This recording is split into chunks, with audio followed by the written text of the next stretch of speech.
Rahim. So let's start.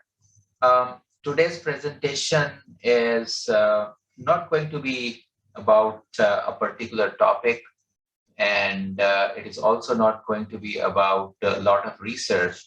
It is more or less some of my experience, which made me see some of the interesting cases, which I thought I will share with you.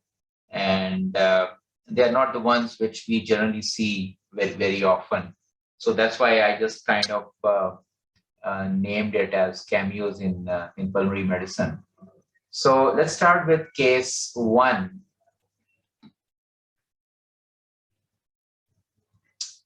So this is a long time ago, which I'm talking about.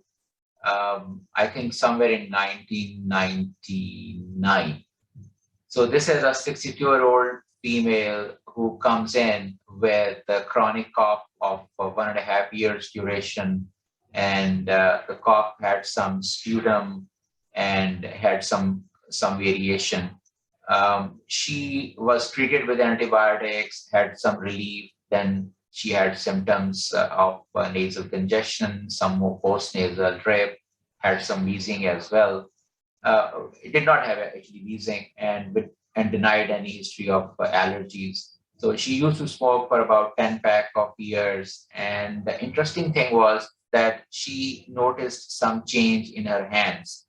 Her exam showed some crackles, which were mainly in lower zones. So let me share you the photograph of her nails at that time. So you feel free to kind of unmute yourself, and if you want to comment anything that comes to your mind, is perfectly fine with me.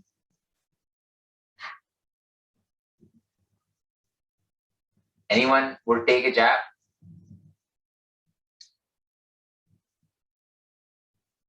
Okay, so I guess you can see that these nails are kind of atrophic, dystrophic, some swelling around the nails, nail beds, as you can see. These are not like normal looking nails. And whenever that kind of thing happens, someone will definitely notice. And this is what she did. And if you have guessed that these are probably yellow nails, then probably you are right. Here is her CT scan, which we did because she had symptoms of cough and sputum production and recurrent infections. And we have Dr. Aisha, I think, in the list. So she would probably see that this is right middle lobe area, which has some bronchiectasis, maybe some tree in bud, maybe some atelectasis. And similar findings were there on the left side in the lingular segment. So she had another CT, which was done after the suspicion, what we were talking about, and that CT was of sinuses. And that CT showed that she had a pacification of both maxillary sinuses and some mucosal thickening of sphenoid sinuses.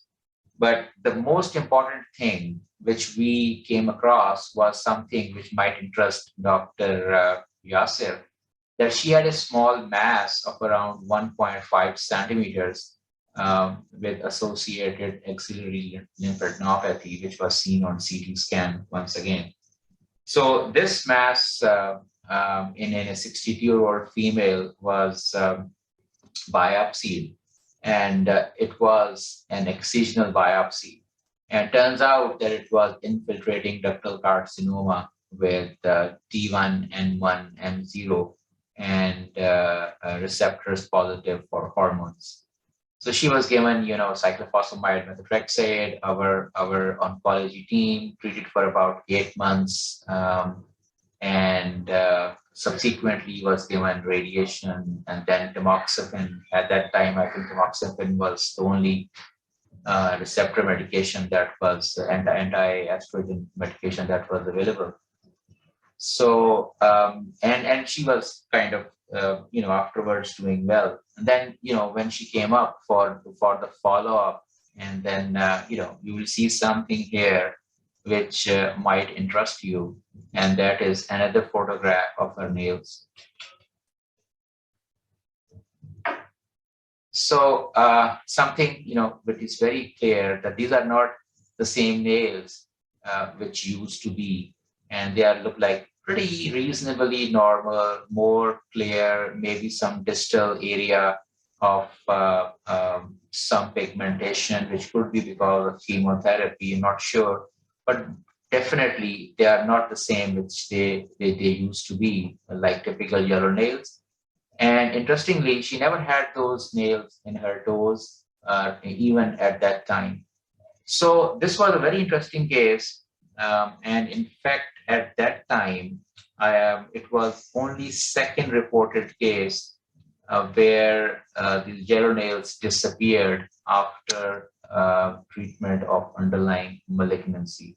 And I think that was the major selling point about this particular case. And just to kind of update you, yellow nail syndrome is a rare disorder.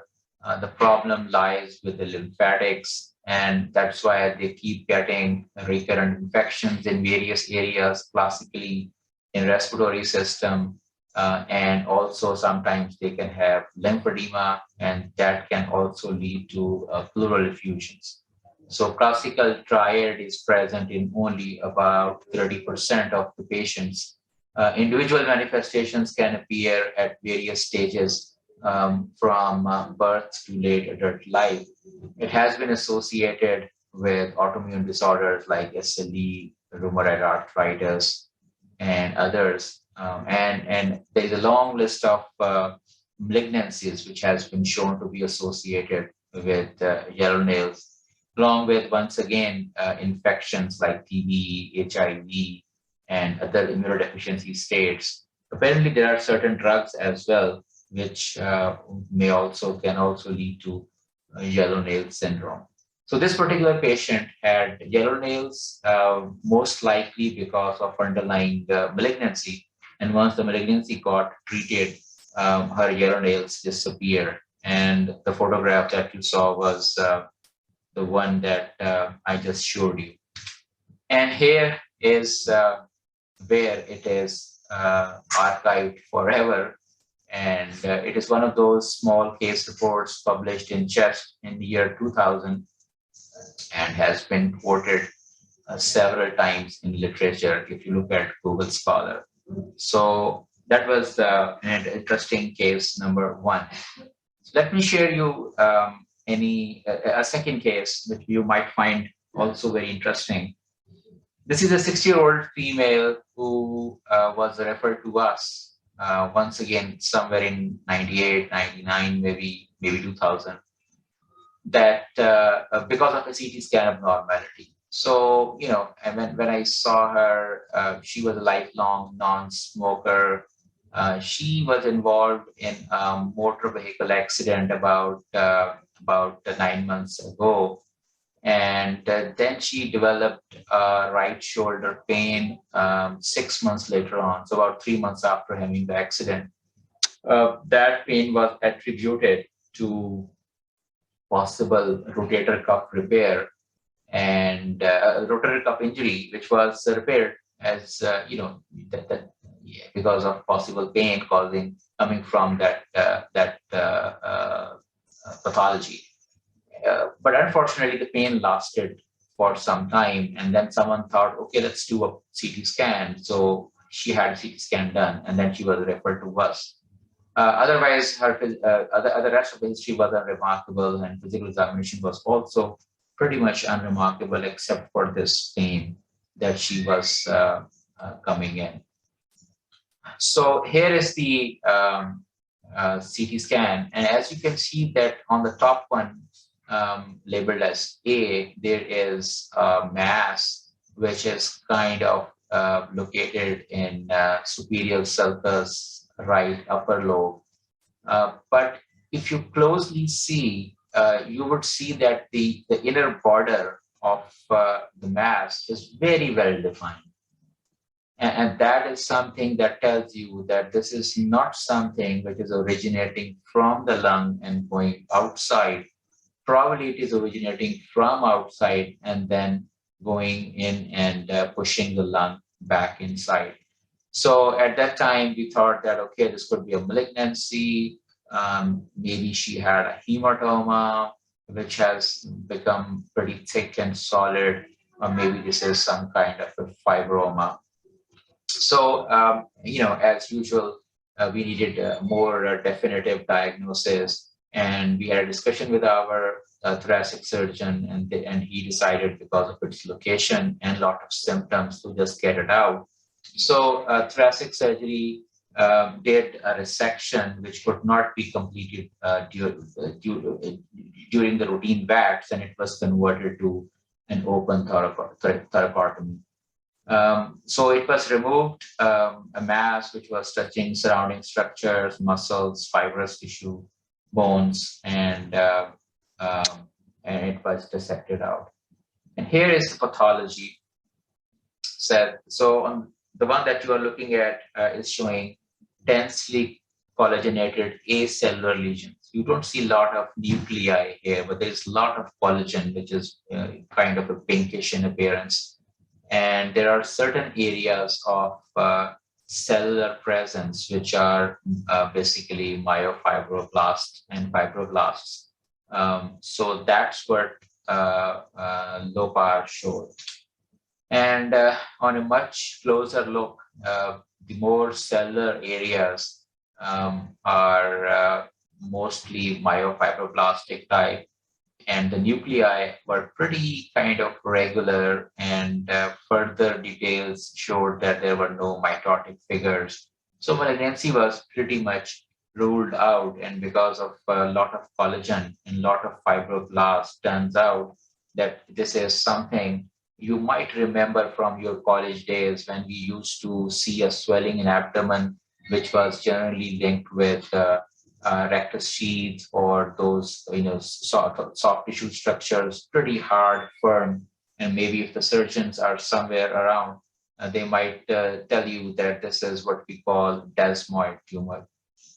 So this was intrathoracic desmoid tumor, which generally they arise from connective tissue sheaths of striated muscles. They can be locally invasive. They have a higher reoccurrence rate after resection, and more common in females. There is some association with familial polyposis syndromes, especially the ones which appear spontaneously. Sporadic tumors, they can involve the abdomen and extra-abdominal sites with equal frequency. And extra-abdominal desmoids are commonly seen in shoulder, chest wall, and thigh. Chest wall involvement comprises 20% of desmoids, with a predilection for the interior chest wall. So in our case, we thought that this is probably coming from her trauma, which somehow initiated some kind of a local reaction. The other possibility was that probably it was there, and trauma just accelerated the growth somehow, and subsequently causing some pressure to locally and nerves, and thus the pain that she was experiencing. Subsequently, everything was fine. Tumor was removed, and till the time of follow-up, it did not reappear. So, so this one also appeared in Annals of Thoracic Surgery long time ago, and another interesting tumor, and a case which is cited pretty frequently in desmoids. So let's move on to another interesting case. This is a 67-year-old African American female. She had a history of uterine adenocarcinoma, which was metastatic, and she was having recurrent left-sided malignant effusions. As one can imagine, that whenever they are recurrent, we try to put a chest tube and remove all the fluid and put some talc in for pleurodesis. So she had that medical pleurodesis, which unfortunately failed, and she presented once again with shortness of breath and recurrent left effusion. This time, thoracic surgery was contacted. They thought that, okay, she needs VATS pleurodesis. So VATS is video cystic thoracoscopic surgery. If our thoracic surgeons are around, they can probably tell you more about it. So she underwent this procedure with talc insufflation when they spray talc on the parietal pleura after kind of rubbing it with sandpaper. So 3 liters of fluid was removed, a couple of chest tubes were inserted, and she did well and was extubated in PACU. After like an hour or so of extubation, she was a little short of breath, her saturation started to drop. So we were called as critical care to have a look at her. So we came, saw her, and then she had some, kind of crackles on her left side. She was a non-rebreather. Saturations were in kind of mid to high 80s. So she was transferred to ICU, and the moment she reached ICU, we had a chest X-ray done. It was about a couple of hours after the surgery, and then we had another X-ray done after about another few hours, and you can have a look at both the X-rays. So on the left, as you can see, that there is a large, dense, consolidated area. You can see the chest tubes coming out, and right lung looked pretty okay. And then this is another one just few hours later where the consolidation is more or less very uniform, homogeneous, difficult to figure out any borders on the left side. So it's a huge consolidation. So something when develops so quickly, and especially after these kind of effusions and the drainage. So I guess you all can figure out what is going on. And if you are thinking in terms of re-expansion pulmonary edema, then you're right. So this was unilateral re-expansion pulmonary edema as a result of removal of chronic left-sided malignant pleural effusion. Now, interesting thing was that those were very early days of non-invasive ventilation, because in any other case, people with a lot of shortness of breath, desaturations, people will just go ahead and intubate these patients and put them on ventilator. But interestingly, somehow I decided to put her on CPAP because of all the excitement of non-invasive ventilation. So we put her on CPAP of 5 centimeters, gave her some diuretics, gave her some oxygen, and provided all the usual critical care support, and thinking that we might be able to prevent intubation. So, and she did respond well. After like another 24 hours, she started to stabilize. Her saturations were better. Oxygen FiO2s were kind of coming down. And in about 48 hours or so, she was doing well. And this was her X-ray, I think about day 3, after day 3. So most of the left side was pretty okay. There might be something on the right side as well, which in fact sometimes re-expansion edema can spill over to the contralateral side and cause something very similar. But at that time, other things were resolved, and she was doing very well on basically very little amount of oxygen. So this was another interesting case of re-expansion pulmonary edema post-VATS. So interesting thing was that 1, VATS was very new at that time. 2, non-invasive ventilation was also relatively new in late 90s. So those 2 combinations were the reason that this interesting case report got accepted in Annals of Thoracic Surgery. So just a quick recap on re-expansion edema. Re-expansion edema is a well-known complication of both pneumothoraces and effusions. In unilateral intervention, it can occur on the same side, contralateral side, and on both sides. VATS is being used more often for both diagnostic and therapeutic interventions with relatively low rate of complication. And this is one of the complications in where we are using VATS for either repairing any air leak or the drainage of effusion and pleurodesis. So there were only 3 cases at that time in medical literature where VATS had caused expansion edema. And this was probably the first one where CPAP was used. And I'm not sure when I used it, I had any idea that it is going to work, because generally we know that in unilateral processes, CPAP does not work very well because it goes generally to the normal lung. But somehow it worked, or maybe diuretics worked, or something did work well, and she kind of survived intubation and came out of it.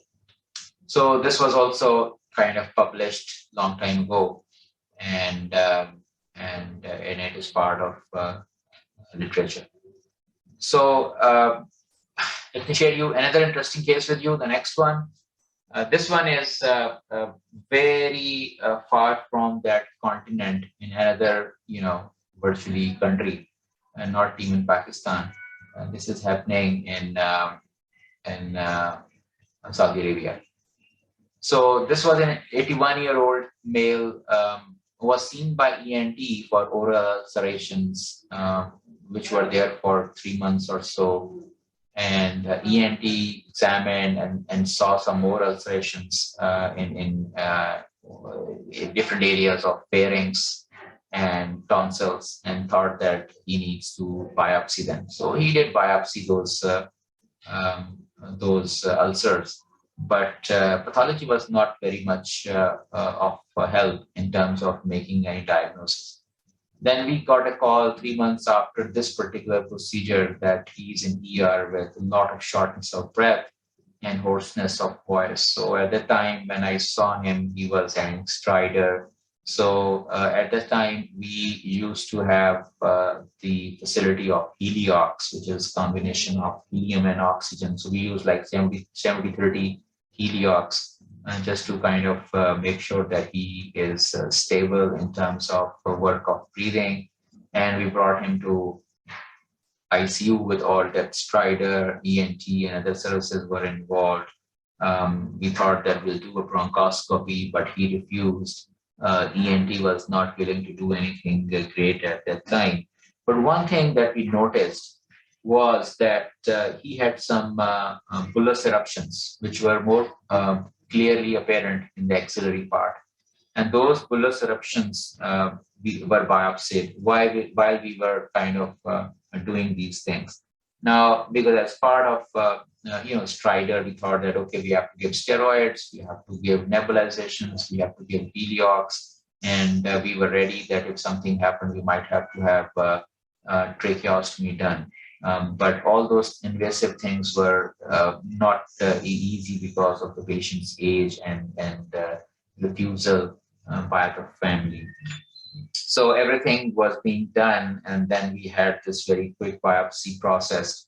This was the CT scan that we did, as we could not do bronchoscopy. So you can see that airway is pretty small, and the narrowest was about 5.5 millimeter near the glottis, as you can see probably the glottic area, which is more swollen. So he was having this kind of swelling in that area, which was causing stridor.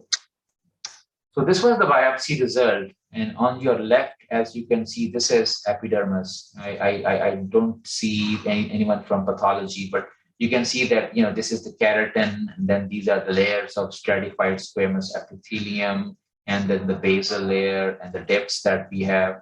But look at the epidermis, which is very kind of separated from dermis. And so this is kind of a subepidermal space or bulla. This is the biopsy of the bulla, and this is subcutaneous tissue, as you can see. On your right is immunofluorescence, because whenever you see bulla on your skin and also in your mouth, you would like to know that there are certain diagnoses in terms of bullous diseases. So immunofluorescence revealed linear deposits of fibrinogen and C3 at the dermoepidermal junction. As you can see, this finding of antibodies to this area. So IgG, IgM, IgA, and C1q were negative, and all these findings were suggestive of what we call Bullous Pemphigoid. So you might have heard about Bullous Pemphigoid, pemphigus, and those kind of various bullous diseases, which I'm not an expert. Um, and because of that, and the steroids that we had started, turns out that on day 10 he was reasonably better. His swelling was a little decreased, and his breathing was more comfortable. Once it is subepidermal blistering disease, bullous pemphigoid, mainly seen in elderly population. These blisters can be seen, different parts of the body, and especially oral mucosa can also be involved. Diagnosis is by histology and immunological immunofluorescence studies. 50% of patients with oral pemphigoid disease can progress to extraoral sites like eyes, larynx, pharynx, or esophagus. So he was the one who had this thing.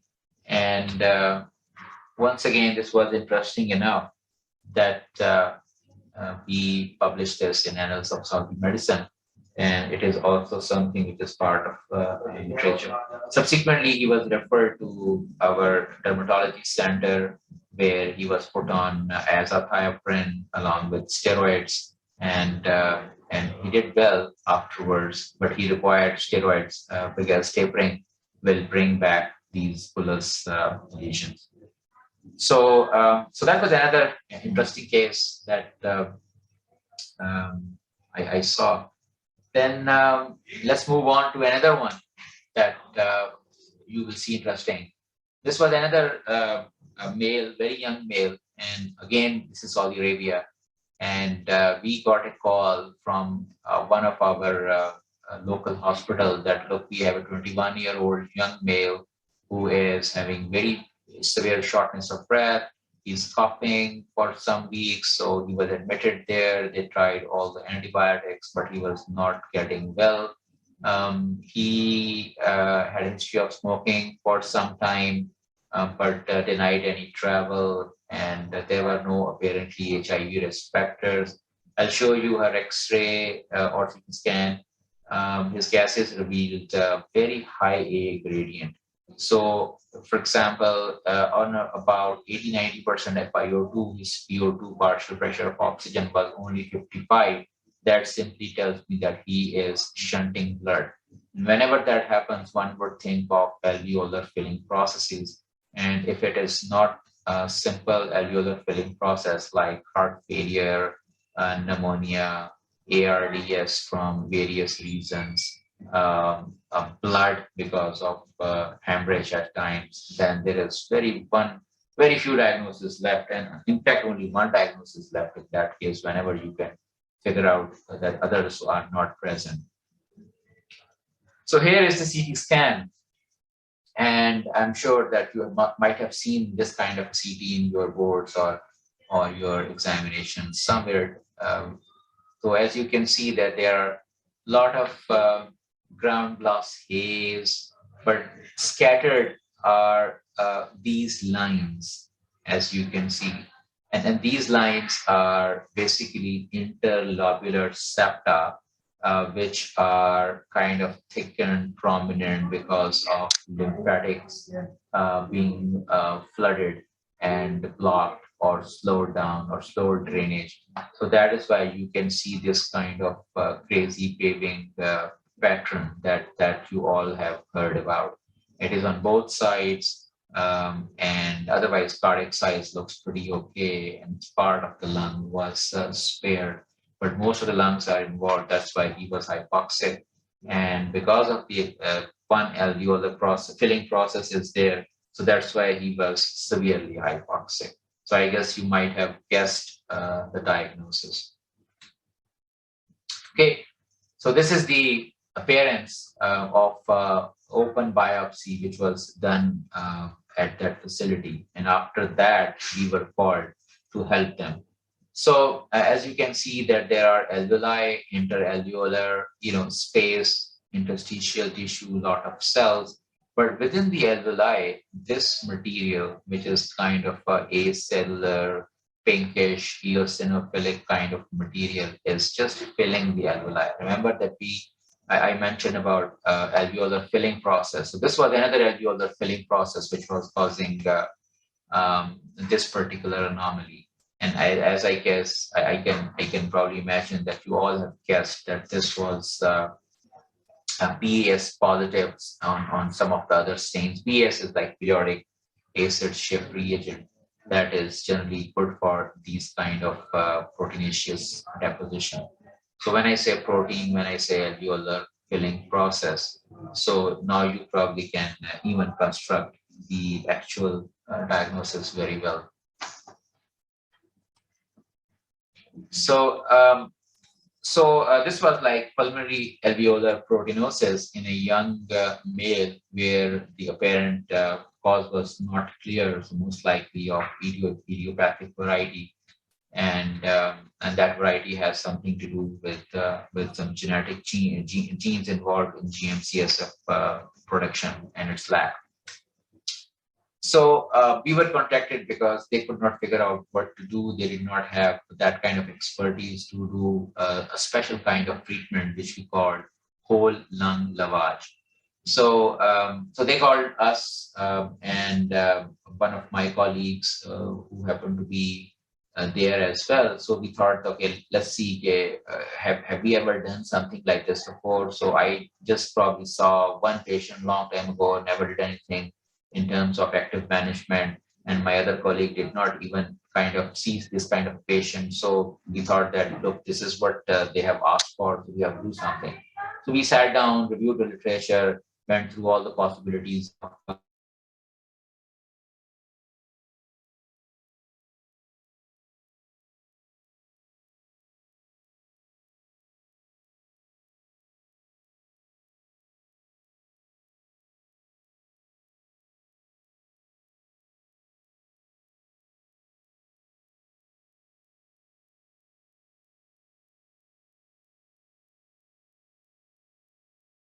apparatus together.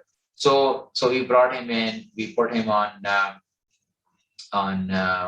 he was on ventilator, so he was in OR. We put him double human tube, we degassed his one lung, changed the position, and instilled saline, and then we had that saline removed just by gravity. So we started doing these cycles of virtually washing his lung, and we had about 9 cycles on one side and I think 5 or 6 cycles on the other side. But in the meantime, we also noticed that he used to become severely hypoxic, so we kind of changed our technique, and intermittently, instead of just using one lung, we just had to give him a break, open the both tubes and ventilate, and then again, instill saline by blocking the tube. So this is what we call intermittent double lung ventilation along with lavage. So once done, he was transferred to ICU. It was a long procedure, took us about 6 hours or so, and eventually he was extubated on 4th day, and his X-ray and ABGs 2 weeks post-procedure were completely normal. He was advised to quit smoking, and as an outpatient, we kept following him, and that did not show up again, at least the time of till the time I was there. He remained symptom-free, and that's what the natural disease process tells us, that once a whole lung lavage is done, about 70-80% of the patients may not get any second episode of this kind of an idiopathic alveolar proteinosis. So whole lung lavage is the treatment of choice, especially in severe cases. In mild cases, there is some option of using GM-CSF, especially coming from Mayo Clinic. But still, the doses and the responses are a question, and generally works in those people where the gene is defective and the proteinaceous material is not clear from alveoli in those patients. The mild cases, they do respond to GM-CSF, but anything more than that, then eventually lavage has to be done. And we just kind of reported our modification. Generally, people used to do one lung at a time. We did both lungs, and then we used this intermittent for bilateral lung ventilation to keep saturations at least in reasonable range of 80, so that we could go ahead and do another few cycles and finish the whole procedure in just one setting. So this was also another interesting case, was reported, published about 15, 16 years ago, and still is something which is quoted. And if you look at Google Scholar, probably I think about 20 or 20 plus citations of this particular small case report. Finally, I'll just leave you with this interesting case, and maybe you can do a little bit of search to see what do you think might be the diagnosis. This is Pakistan. I think, I don't remember the exact year, maybe 2011, 10, something like that. A young boy comes in from, I think, Gujarat, that he had hemoptysis, recurrent hemoptysis, cough, and was treated for for pneumonia, antibiotics. Then he was, I think, somebody treated him for TB as well for a few months, and eventually somehow he landed to my clinic. So this was a CT scan, and you can see something is here, and there's a lot of dry infiltrates on the left side. As you can see, small bronchioles are also probably plugged. Maybe this is blood that came from this thing and eventually had soiled some of the other parts of the lung. So on seeing this, I had something in my mind, and I ordered something, a test. And the next one is this. And this is an aortic angiogram. And this is, as you can see, aorta. And this is a small thing, which is going to this part that we were interested in terms of looking. So maybe you can guess or think about it, that what kind of diagnosis is this, and what might have done to this particular patient.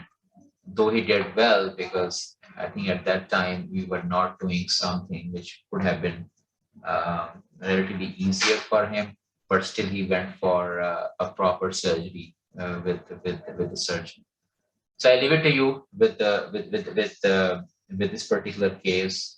I'm sure some of you, especially radiology, might have made the diagnosis pretty clear, easy, and without any doubt.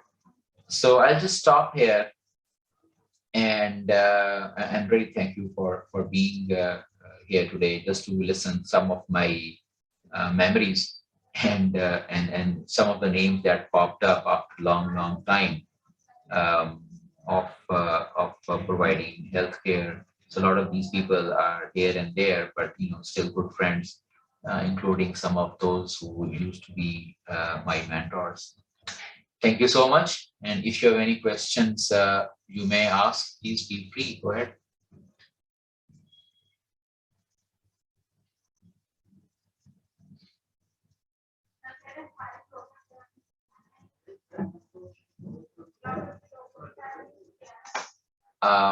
Zohaib, can you hear me? Yes, sir. Okay, so मैं बाज़ा लगता है कि जैसे बिल्कुल vacuum है, तो अगर कोई क्वेश्चंस हैं कि हम माइक को अनम्यूट कर सकते हैं, नहीं कर सकते, या I don't know.